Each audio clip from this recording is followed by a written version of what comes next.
तो करो record, on करो।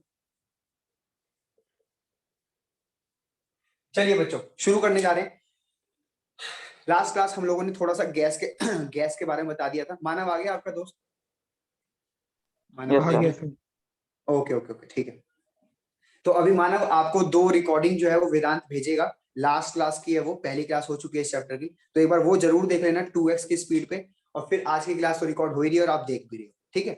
फिर भी हम लास्ट क्लास की बात करें तो लास्ट क्लास हम लोगों ने गैस के बारे में बातें पढ़ी थी, और जनरल बातें हैं कि गैस के मॉलिक्यूल्स बहुत दूर दूर होते हैं, उनमें मोशन होता है, खूब मोशन करते हैं, ठीक है। और जिस कंटेनर में डालते हो उसी कंटेनर का वो वॉल्यूम ले लेते हैं। मान लो आपने इतने सारे मोल्स 5 लीटर के कंटेनर में डाले, यहाँ से लेके यहाँ तक 5 लीटर है, इसमें डाले, तो भाई एक कंटेनर का वॉल्यूम ही इस गैस का वॉल्यूम कहलाएगा कि भैया 5 लीटर वॉल्यूम है इस गैस का। अगर इसी गैस को आप एक बड़े से लीटर में डाल दो, 10 लीटर कंटेनर में, यहाँ से लेके यहाँ तक, तो फिर उस गैस का वॉल्यूम 10 लीटर कहलाएगा। तो जो कंटेनर का साइज होता है वही गैस का भी आपका साइज या वॉल्यूम आप बताते हैं। हाँ जी सर, ये बता दीजिए, डाइपोल इंड्यूस्ड डाइपोल परमानेंट होता है? डाइपोल इंड्यूस्ड डाइपोल परमानेंट होता है? नहीं। और sir dipole dipole? Dipole dipole आप कह सकते हो तरीके से परमानेंट इफेक्ट है, हमेशा रहेगा ही रहेगा। और सर इनकी एनर्जी किस उसमें जाती है? ट्रेंड सीक्वेंस में मैंने लिखवाया था ना, सबसे ऊपर है आयोन डाइपोल, फिर है डाइपोल डाइपोल, फिर आयोन इंड्यूस्ड डाइपोल डाइपोल। क्या होता है? सर आयोन डाइपोल तो सिलेबस में है ही नहीं। हाँ वो मैंने एक्स्ट्रा पढ़ा दिया बेटा, आयोन डाइपोल सबसे ऊपर होता है वो, ठीक है। सर एक सर बार इन आयोन दोनों को डाइपोल अरेंज आप करके बता बता दो कि दीजिए। क्लास के एंड में। बेटा ये आप फर्स्ट रिकॉर्डिंग देखोगे ना, उसमें लिखा हुआ है पूरा सीक्वेंस। फर्स्ट रिकॉर्डिंग देखना आप जाके, आयोन डाइपोल सबसे ऊपर है, then dipole dipole second number पे है, मतलब वीक नीचे जाने पे स्ट्रेंथ घट रही है, स्ट्रेंथ डिक्रीज हो रही है, ठीक है, स्ट्रेंथ डिक्रीजेस।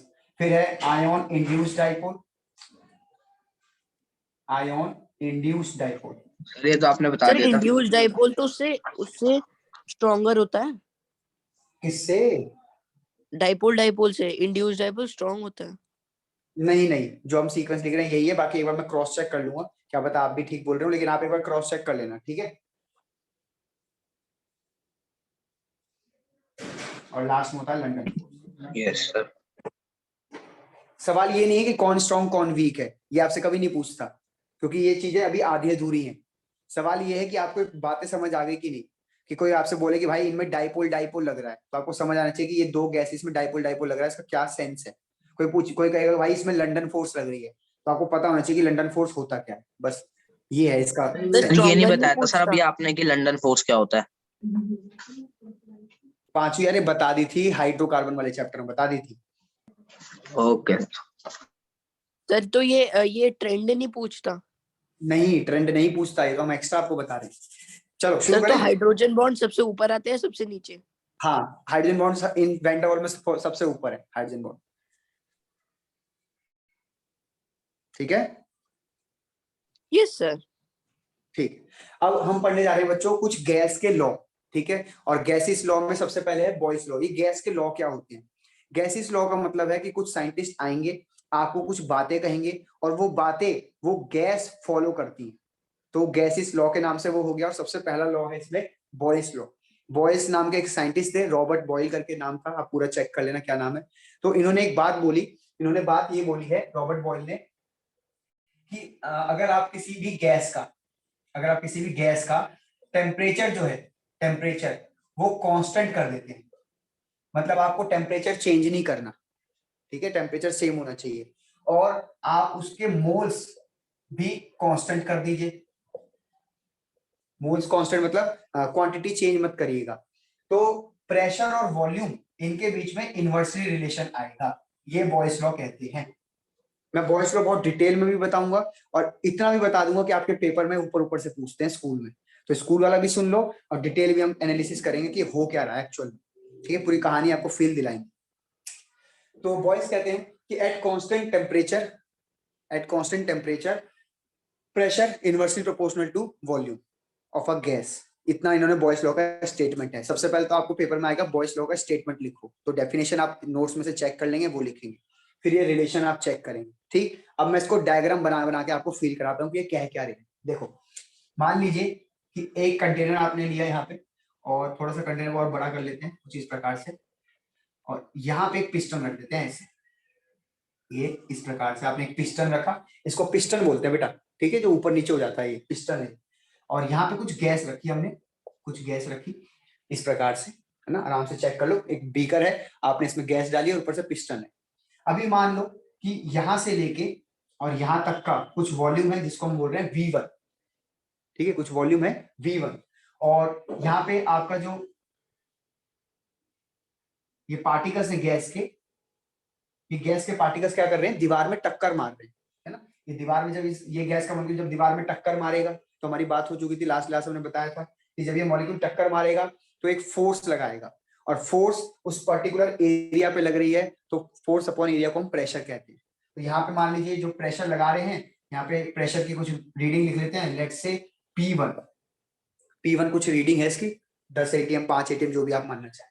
अब आप क्या करो, आप ना इस, ध्यान से सुनना, आप इस पिस्टन को नीचे पुश करो, आप इस पिस्टन को नीचे पुश करो। तो जब आप इस पिस्टन को नीचे पुश करोगे तो ये डायग्राम कुछ ऐसा दिखेगा,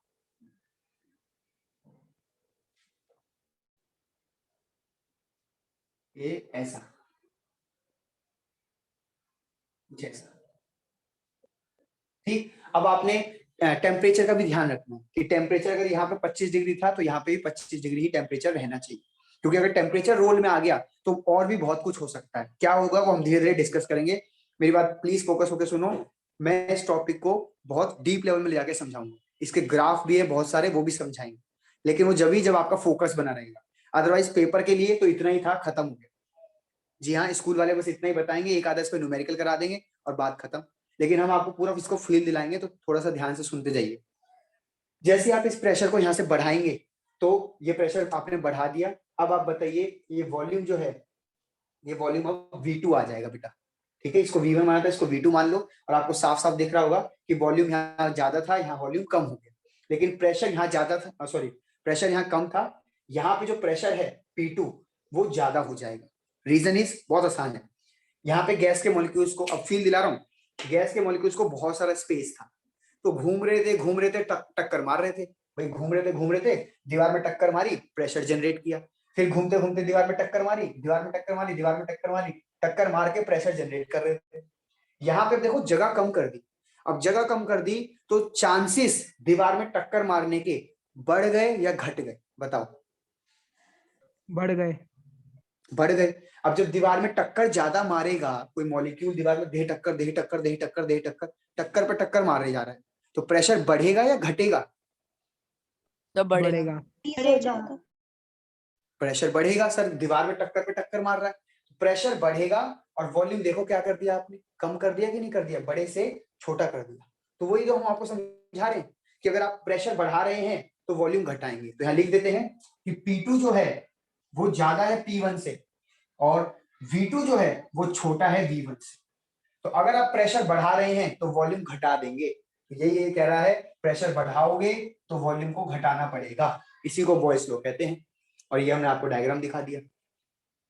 टेम्परेचर सेम रहने देना सर, क्यों? टेम्परेचर का क्या खेल है? टेम्परेचर का भी खेल है कि जैसे जैसे आप टेम्परेचर बढ़ाएंगे, मुझे लगता है आपको पता होगा रिलेशन कि टेम्परेचर को बढ़ाने से काइनेटिक एनर्जी मॉलिक्यूल्स की बढ़ जाती है, हाँ है ना? Yes sir. जैसे ही टेम्परेचर बढ़ाओगे काइनेटिक एनर्जी बढ़ेगी, तो मॉलिक्यूल और तेजी से टक्कर मारेंगे, झुक झुक झुक झुक झुक झुक ऐसे टक्कर घूमते रहेंगे, टक्कर मारते रहेंगे, तो और प्रेशर बढ़ेगा। ठीक है, तो आपको टेम्परेचर को फिक्स रख लेना है, और सिर्फ प्रेशर और वॉल्यूम के रिस्पेक्ट में आपको बताना है कि प्रेशर बढ़ाने से वॉल्यूम घट रहा है, बढ़ रहा है, क्या हो रहा है, और कितना बढ़ रहा है, कितना घट रहा है। क्लियर? क्या मैं आगे बढ़ूं? सर टेम्परेचर इंक्रीज करेंगे तो सर थर्मल एनर्जी भी तो इंक्रीज होगी। हाँ, वही तो बात हो गई, थर्मल एनर्जी इंक्रीज हो गई, काइनेटिक एनर्जी इंक्रीज हो गई, मॉलिक्यूल और टक्कर मारेंगे तो और प्रेशर जनरेट होगा। लेकिन हमें प्रेशर का टेम्परेचर से रोल नहीं देखना, हमें अभी प्रेशर का वॉल्यूम से रिलेशन देखना है। बॉयस लॉ जो है वो प्रेशर और वॉल्यूम के बीच में रिलेशन स्टेब्लिश करके बता रहे हैं कि प्रेशर और वॉल्यूम का क्या रिलेशन है। ठीक है, गैसेस की 4 प्रॉपर्टीज हैं, एक तो प्रेशर, एक वॉल्यूम, एक नंबर ऑफ मोल्स और एक टेम्परेचर। तो आपको चारों में से 2 लोगों को फिक्स करना है और बचे हुए 2 लोगों में रिलेशन निकालना। तो अभी हमने क्या करा, इन दोनों को तो हमने कह दिया कांस्टेंट कि भैया नंबर ऑफ मोल्स इधर 5 थे तो इधर भी 5 मोल है, टेम्परेचर 25 डिग्री तो इधर भी 25 डिग्री है, लेकिन इन दोनों में हमने रिलेशन लिख दिया और रिलेशन कैसा आया है इनमें, इनवर्सली रिलेशन। तो ये हमें करना है हर लॉ में। अब इसका चार्ल्स लॉ आएगा, चार्ल्स लॉ में फिर से इन 4 में से 2 लोगों को फिक्स कर लेंगे, बाकी 2 लोगों में देखेंगे क्या रिलेशन है। ठीक, अब बढ़ते हैं अगर आगे, तो इसको जब मैं खोलूंगा तो इसको खोलने के बाद आपको दिखेगा कांस्टेंट के अपॉन वी। ये अब v को आप यहां मल्टीप्लाई कराने ले जाओ तो ये रिलेशन आ जाएगा pv is equal to k। यहाँ पे कांस्टेंट है बच्चों। ठीक, अब मैं आपको इस pv का जो है फील दिलाता हूं, जरा ध्यान से देखना। हम क्या करते हैं, पहले इसका स्क्रीनशॉट लो, फिर मैं एक डाटा आपको सामने शेयर करता हूँ। स्क्रीनशॉट ले लिया, चलो बढ़ते हैं आगे। नोट्स में तो वैसे सब कुछ है ही, पर फिर भी है ना। Sir PV is equal to K constant मतलब? हाँ वो बता रहे हैं, आपको बता रहे हैं। अब देखो, मान लीजिए कि आपने ना 4 एटीएम प्रेशर रखा था और उस केस में जो वॉल्यूम था वो वॉल्यूम था आपका 1 लीटर। ठीक है, वॉल्यूम 1 लीटर था, या एमएल ले लो जो आपका मन करे, है ना। अभी यूनिट पे ध्यान मत दो, बस ये प्रेशर है, इधर प्रेशर लिख रहा हूं, इधर वॉल्यूम लिख रहा हूं। तो इसका आंसर बताओ, या एक काम करो, इसको 2 कर, इसका आंसर बताओ कितना आएगा। अरे आंसर बताओ भाई, 4 और 2 को मल्टीप्लाई है 8 एटीएम पर लीटर। हाँ 8 आएगा। एटीएम लीटर वो अलग बात है, एटीएम लीटर आ गया, चलो ठीक है, एटीएम लीटर आ गया। अब मैं क्या कह रहा हूं, मैं आपसे प्रेशर को कम करने के लिए कह रहा हूं। अगर प्रेशर कम, या चलो प्रेशर बढ़ा ही लेते हैं, है ना, प्रेशर बढ़ा लेते हैं तो ये घटेगा, या इसे घटा लेंगे तो ये बढ़ेगा। तो मैं पहले इसे घटा लेता हूं। देखो मान लो मैंने इसको कर दिया 2 एटीएम, तो बेटा आपने ना टेम्परेचर चेंज किया है, आपने ना मोल्स चेंज किए हैं, आपने सिर्फ प्रेशर कम करा है। अगर प्रेशर कम करोगे तो वॉल्यूम बढ़ जाएगा। कितना बढ़ेगा, इसको 4 लीटर होना पड़ेगा। क्यों, क्योंकि दोनों को मल्टीप्लाई करके आंसर अभी भी 8 ही लाना है आपको। ये देखो ना लिखा हुआ आपने, पीवी इज इक्वल टू के, कि पी और वी में कितना ही चेंज कर लेना, मल्टीप्लाई करके जो वैल्यू पहले आई थी वही हर बार आनी चाहिए। अब आप इसको 1 कर लो, 1 एटीएम, तो इसको आपको 8 लीटर करना पड़ेगा, तब जाके आंसर आएगा 8 एटीएम लीटर। तो ये बात हम आपको समझाना चाह रहे हैं कि पीवी का जो मल्टीप्लीकेशन है, प्रोडक्ट है, वो हमेशा सेम रहता है, हमेशा, हर केस में। बस आपका टेम्परेचर चेंज ना हो और मोल्स चेंज ना हो। तो इस पे ही क्वेश्चन बन जाता है P1 V1 is equal to P2 V2। यहाँ पे एक फॉर्मूला आ जाता है P1 V1 is equal to P2 V2। कहने का मतलब है कि एक आपको ये कंटेनर देंगे और यहाँ से ये कुछ गैस है इसमें, ध्यान से सुन लीजिए, कुछ गैस है इसमें, और कहेंगे कि जी ये लो आपका वॉल्यूम V1 और यहाँ पे प्रेशर है आपका P1। फिर कहेंगे कि लो जी ये कर दिया हमने आपका वॉल्यूम यहाँ से यहाँ तक V2, ठीक है, और इसमें अब जो गैस बची है उसका प्रेशर होगा P2। तो इनमें रिलेशन बताओ। तो P1 V1 जो मल्टीप्लाई करके आया होगा वही मल्टीप्लाई करके P2 V2 आएगा। अब इन 4 लोगों में से आपको 3 आदमी दिए जाएंगे, P1 V1 P2 V2, 4 आदमी है, 3 आदमी दिए जाएंगे और चौथा आपसे पूछा जाएगा कि भाई चौथा कैलकुलेट करके बताओ। आराम से इसको देख लो, फिर हम आगे बढ़ते हैं।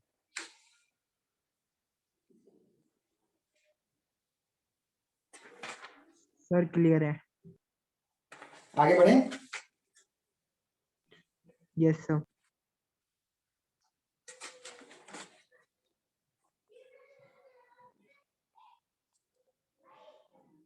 अब देखो एक क्वेश्चन है, ठीक है, क्वेश्चन को ध्यान से सुनना, इसे स्क्रीनशॉट लो। चलो स्क्रीनशॉट ले लिया होगा। अब क्वेश्चन ध्यान सुनिए और आंसर बताइए फिर मुझे इसका।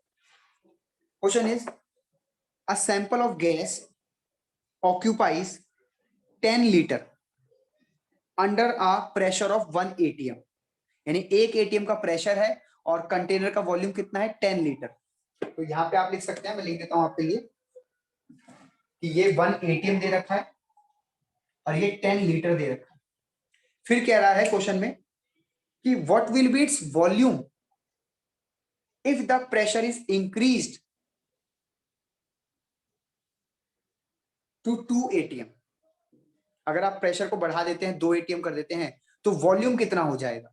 तो पहली सर बात तो 5। वॉल्यूम घट जाएगा, वॉल्यूम पहली बात तो घट जाएगा क्योंकि आपने प्रेशर को सॉरी वॉल्यूम प्रेशर को बढ़ा दिया है ना, P2 को लिख रहा है 2 एटीएम, तो अगर प्रेशर बढ़ा दिया तो वॉल्यूम घट जाएगा। अब आप बताओ कितना घट जाएगा? 5 सर 5। 5 ठीक है। मानव कुछ कह रहे हैं, मानव कह रहे हैं कैसा लग रहा है, पता नहीं क्या कह रहे हैं। मानव क्या हुआ बेटा? मानव सर लीव कर गया। वेदांत लीव कर गया। कैसा फील आ रहा है, पता नहीं क्या लिख रहा है। वेदांत तो लीड भी जाएगा। नहीं पता सर मुझे क्या कहना चाह रहा है। जिम्मेदार आप हो, लेकिन इस बात सर नहीं सच में मतलब पता नहीं क्या मैसेज किया है इसने, मैं पूछ के बताऊंगा। कह देना सर ये सब बर्दाश्त नहीं करेंगे, ध्यान रखें। चलो, तो यहाँ पे आपने रखा होगा 1 एटीएम, यहाँ आपने रखा 10 लीटर, यहाँ P2 2 एटीएम और आपसे V2 पूछा था, तो हर बच्चा कह रहा है 5 लीटर हो जाएगा, तो बिल्कुल सही जवाब है, ये 5 लीटर आ जाएगा। बस इतना सा था बॉयस लॉ खत्म होता है, लेकिन इसके ग्राफ हैं बहुत अच्छे इंटरेस्टिंग से ग्राफ हैं, तो अभी उसको हमें करना है। आप इसका स्क्रीनशॉट लेना चाहें स्क्रीनशॉट ले सकते हैं। चल बढ़ते हैं आगे। ये ध्यान रखना बेटा, PV is equal to constant.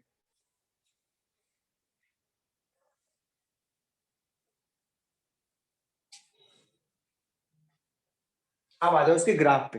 देखो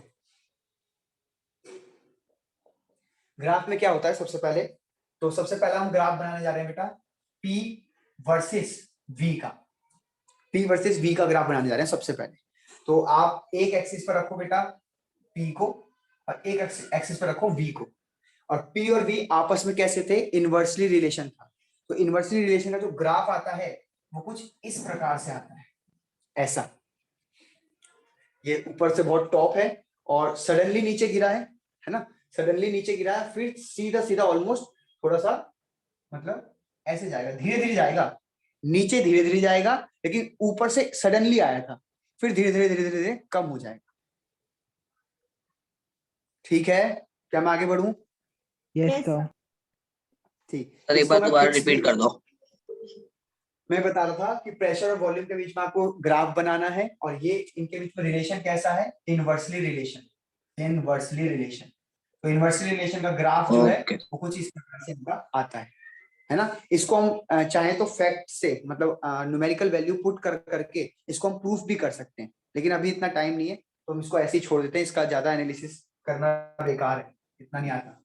आगे सुनो, सेकंड ग्राफ है बच्चों P वर्सेस 1/V का। अब इसको पहले मैं रिलेशन लिख देता हूं आपके सामने, ये लो, ये रिलेशन है, ये था ना बॉयस लॉ, ये आपका बॉयस लॉ था। ठीक, अब आप नोटिस करो तो क्या मैं इस चीज को P is equal to K into 1/V नहीं लिख सकता? और यहां से आप सामने सामने देखो तो P और 1/V एक दूसरे के सामने सामने है, तो इनमें डायरेक्टली रिलेशन है, डायरेक्टली रिलेशन। और डायरेक्टली रिलेशन का जो ग्राफ आता है वो इस प्रकार से आता है, P यहाँ लिया, यहाँ पे आपने V लिया और इस तरीके से ग्राफ लिया। बस ये डायरेक्टली प्रोपोर्शनल का रिलेशन है, आराम से चेक कर लो। सर ये डायरेक्टली वाला समझ नहीं आया। डायरेक्टली वाला समझ नहीं आया? चलो अभी बताते हैं।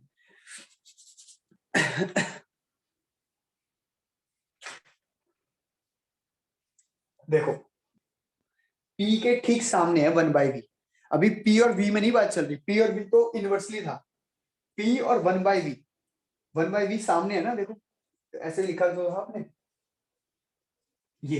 अब मैं आपसे पूछूं कि P और V में क्या रिलेशन है, तो आप कहोगे सर इनवर्सली है, पर मैं कहूं P और 1/V में क्या रिलेशन है, तो सामने सामने है, डायरेक्टली। तो डायरेक्टली का ग्राफ ऐसे आता है बेटा हमेशा। Okay sir. ठीक है, अच्छा उसके बाद तीसरा ग्राफ जो मुझे दिख रहा है यहाँ पे PV वर्सेस P का, PV वर्सेस P का, ये ग्राफ आता है कांस्टेंट ऐसे। अब इसका मीनिंग समझो क्या होता है। देखो अभी अभी हमने यहाँ एक डाटा लिखा था, डाटा क्या था? 8 एटीएम प्रेशर ले लेते हैं और यहाँ पे ले लेते हैं 2 लीटर, आंसर आएगा 16। P इंटू V, आंसर आ गया K। अब ये 16 ही रहना चाहिए हमेशा, तो अगर इस 8 को आप लेट से अब इस 8 को आप बढ़ा रहे हो, है ना, या एक काम करते हैं, इसको 2 लिखते हैं पहले, इसको 8 लिखते हैं, आंसर वही आएगा। अब मैं इस 2 को बढ़ा रहा हूँ, मैं क्या कर रहा हूँ, इसको लिख रहा हूँ लेट से 4 लिख रहा हूँ, तो इसको कितना करना पड़ेगा, ये बढ़ा दिया तो ये क्या करना पड़ेगा, कम करना पड़ेगा। कितना कम करोगे, 4 लीटर, ताकि 4 को 4 मल्टीप्लाई करके 16 आ जाए।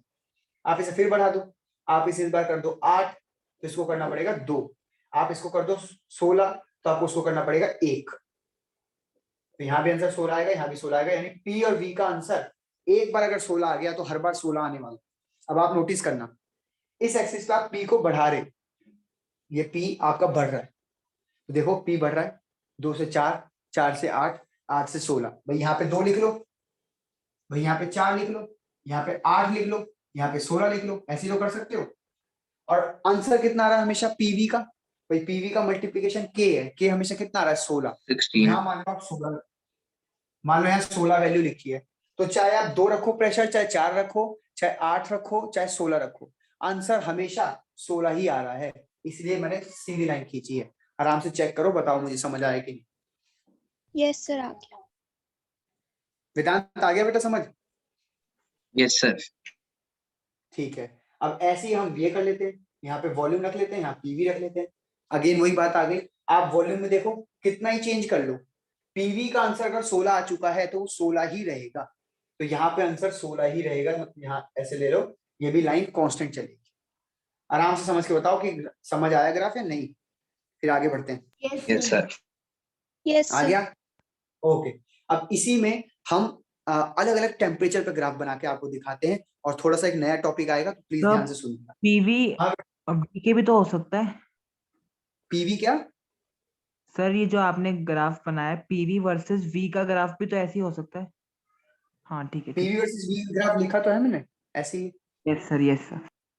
ठीक है। ये आप पी आपने ये देखा, ये नहीं देखा, ये देखो ना, सेम लिख तो दिया। आप सुनो ध्यान से, मान लो कुछ ऐसा आ रहा है,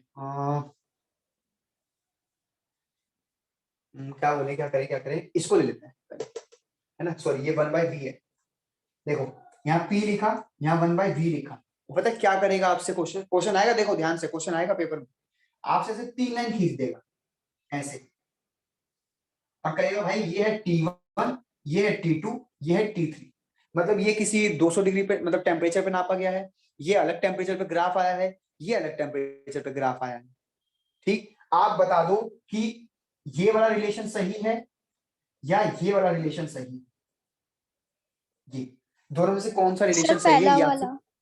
सर रुक पहले जाओ, वाला। रुक जाओ भाई, रुक जाओ, ये पूछेगा आपसे, तो इसका पहले हम फील ले लेते हैं कि क्या टॉपिक है, कैसे ये आ गया एकदम से, पी और वी के बीच में टेम्परेचर कहाँ से आ गया, फिर इसको हम आंसर भी करेंगे। फिलहाल आप इसका स्क्रीनशॉट लो, मैं मिटाने वाला हूँ। चलो बढ़ते हैं अब आगे।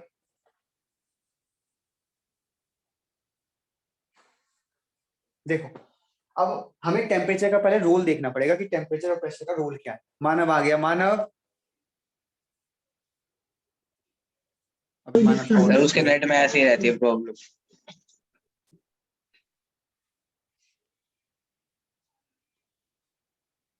सर उसका टाइपिंग एरर हो गया था, वो कुछ और लिख रहा था।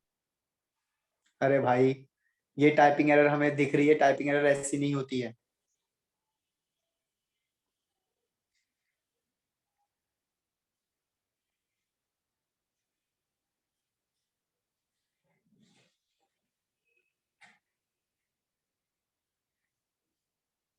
चलो हाँ मैं बीकर से समझाता हूँ, ये लो ये रहा बीकर, और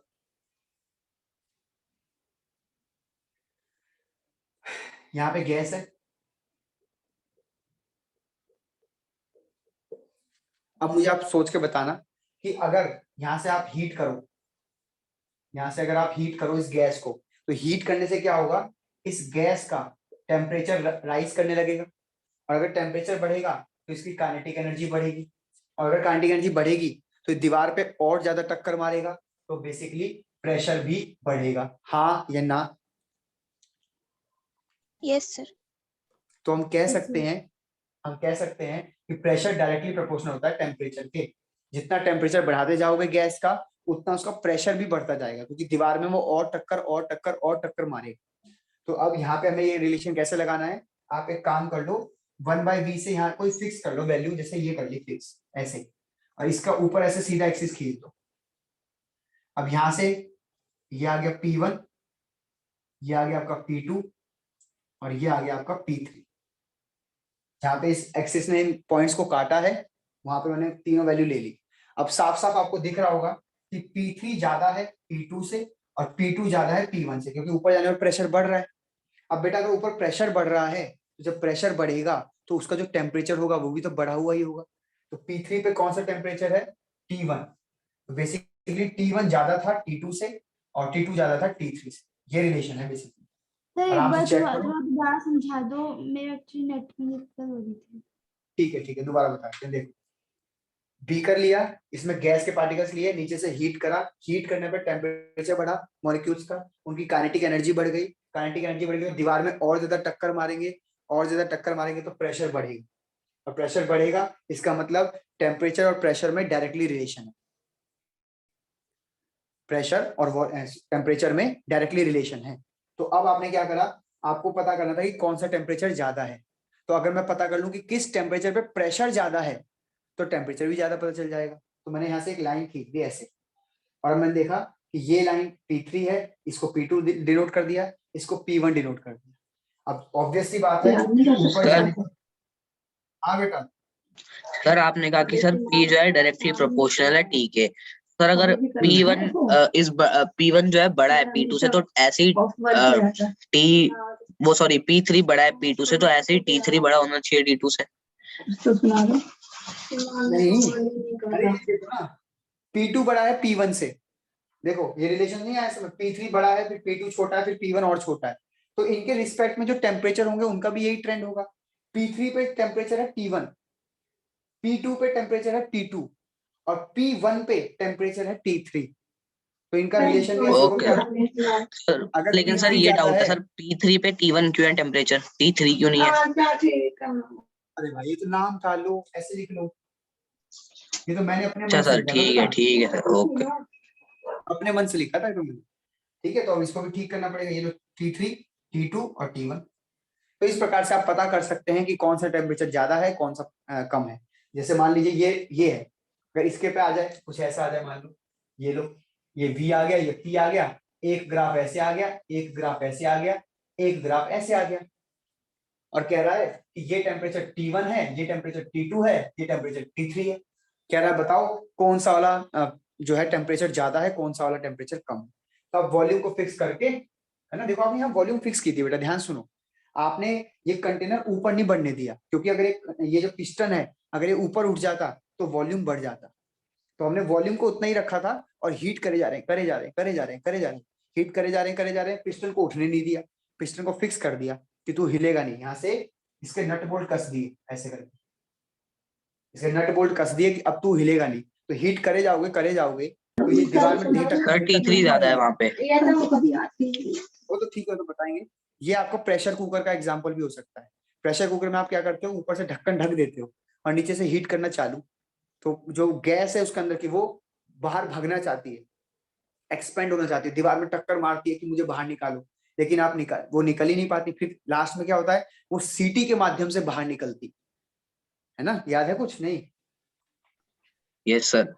सर जो हीट है सर वो कुकर के अंदर आती कैसे है, मतलब हीट करते हो ना नीचे से कुकर को, कंडक्टिंग वॉल है वो, वॉल अच्छा कंडक्टिंग है, कंडक्ट हीट करती है, ठीक है सर, ओके।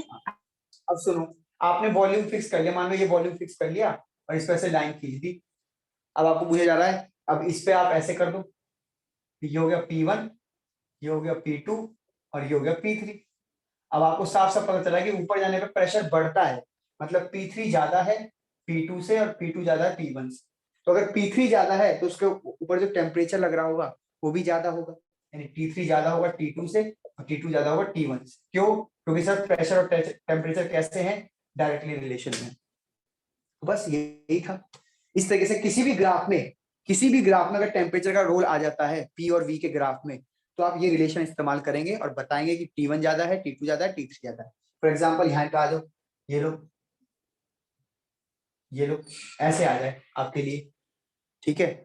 और कहते हैं ये T1 है, ये T2 है, ये T3 है, बताओ कौन सा टेम्परेचर ज्यादा। तो ऑब्वियसली अगर आप वॉल्यूम को फिक्स कर लेते हैं, वॉल्यूम को फिक्स करो, यहाँ से कोई लाइन खींच दो ऐसे कर, ठीक। तो अब आप बताओ वॉल्यूम को आपने फिक्स कर दिया और पीवी का प्रोडक्ट यहाँ पे ज्यादा आ रहा है, ध्यान से सुनना, वॉल्यूम को आपने फिक्स कर दिया, मतलब ये जो वॉल्यूम है, ये मान लो कि वॉल्यूम आपने फिक्स कर दी, लेट से 4 लीटर 5 लीटर 6 लीटर फिक्स कर दिया, लेकिन आंसर कभी ये आ रहा है, कभी आंसर ये आ रहा है और कभी आंसर ये आ रहा है अलग अलग टेम्परेचर।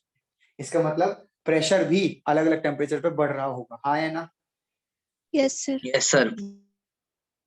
तो बस ये T3 इसमें भी ज्यादा होगा क्योंकि प्रोडक्ट इसमें ज्यादा है। अगर इसमें देखो सब में ना मान के चल रहे हैं, यहाँ पे ये V की वैल्यू ले लो आप, लेट से 2 लीटर, तो यहाँ पे आप लिखो 2 लीटर, ठीक। अब एक बार जो पीवी के आंसर आया वो आया है 16, एक बार आंसर आ रहा है 20, ठीक है 20 लिखा है, और एक बार आंसर आ रहा है 24। अब आप बताओ अगर वॉल्यूम 2 लीटर है और दोनों का मल्टीप्लाई करके 16 लिखा है, तो इसका मतलब यहाँ पे जो प्रेशर होगा वो प्रेशर होगा 8 atm, यहाँ 20 पे जो प्रेशर होगा वो होगा 10 atm, क्योंकि 10 और 2 को मल्टीप्लाई करोगे तभी तो 20 आएगा। और अगर यहाँ पे प्रेशर का पूछा जाए तो यहाँ प्रेशर होगा 12 atm। ये वैल्यू रही होंगी प्रेशर की, ये वैल्यू रही है वॉल्यूम की। तो देखो 12 और 2 को मल्टीप्लाई करो 24, 10 और 2 को मल्टीप्लाई करो तो 20, और 8 और 2 को मल्टीप्लाई करो तो 16। ये एक्सिस पे पीवी की वैल्यू लिखूंगा ना, पीवी की वैल्यू लिखिए 24, 20 और 16। अब देखो प्रेशर बढ़ रहा है, ऊपर वाले केस में प्रेशर ज्यादा है तो ऊपर वाले का टेम्परेचर भी ज्यादा होगा, इसीलिए T3 ज्यादा होगा T2 से और T2 ज्यादा होगा T1 से। वैल्यू ले लेके भी समझा दिया, आराम से चेक कर लो, इसी को कहते हैं बॉयज लॉ। क्या मैं आगे बढ़ूं? सर इसमें प्रेशर Yes, चेंज sir. हो गया इसलिए यहाँ पे पीवी कांस्टेंट नहीं है ना। हाँ, यहाँ पे पीवी ना एक टेम्परेचर पे कांस्टेंट होता है, आप अलग अलग टेम्परेचर पे ले रहे हो तो अलग अलग टेम्परेचर पे पीवी भी अलग अलग आएगा। वो जो पीवी कांस्टेंट होता था वो एक पर्टिकुलर टेम्परेचर पे था। तो देखो T1 टेम्परेचर पे पीवी की वैल्यू फिक्स है 16 16 16 16 16 16 16। अब आपने टेम्परेचर